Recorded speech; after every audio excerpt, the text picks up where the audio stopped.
I'm Shelby Meyer, and this is the very first episode of In the Life of, and today we're going to be doing a biography on Glen Edwards. Captain Glen W. Edwards was a test pilot for the U.S. Army Air Force. He was born in Medicine Hat, Alberta, Canada on March 5th, 1918. He lived in Medicine Hat until he was 13 years old, and then he moved to Lincoln, California. After graduating with a degree in chemical engineering from UC Berkeley, Edwards enlisted in the U.S. Army Air Forces on July 15, 1941, 5 months before Pearl Harbor. I did an interview with Mr. Doherty on him, and here's footage. Mr. Doherty, what do you know about Captain Glen Edwards? I don't know a lot about Captain Glen Edwards, but what I do know is he was a captain in the Air Force and that he was an experimental pilot and actually was killed flying an experimental plane, and there was some question as to whether it was actually an accident or if it was sabotage at the time. So I know he was a decorated war hero and thought of very highly in the Air Force, and that's why he has the name on Glen Edwards Middle School. Do you know any of the specific planes he flew?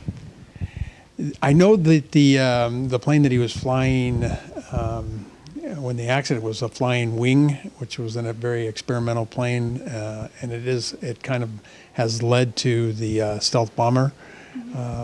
So that's all I know.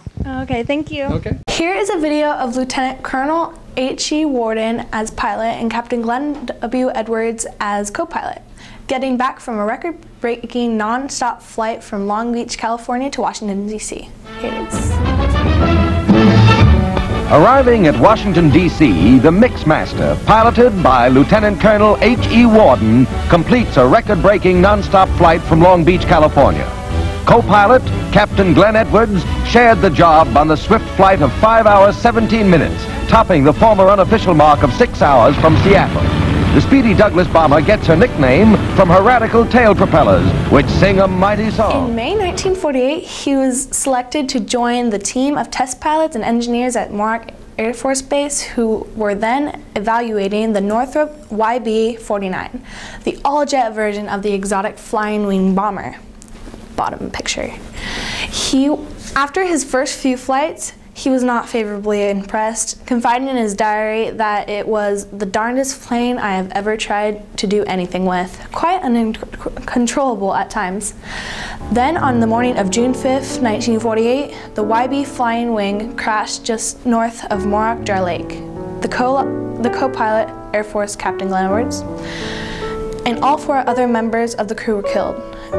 What caused this crash is unknown, but it was suspected that the flight crew managed to surpass the red line speed of the aircraft while descending from 40,000 feet, causing the outer wing panels to be shed and the aircraft to disintegrate in midair. The crew on the ill-fated mission included Major Daniel H. Forbes, Jr., acting in the role of pilot, Captain Glen Edwards as co-pilot, Lieutenant Edward L. Swindle as flight engineer, Claire C. Lesser and Charles H. LaFountain, both Air Force civilian engineers. Mohawk Air Force Base was renamed Edwards Air Force Base on December 5th, 1949 in honor of the late Captain Glen Edwards, as well as this middle school in Lincoln, California. It's Shelby signing off.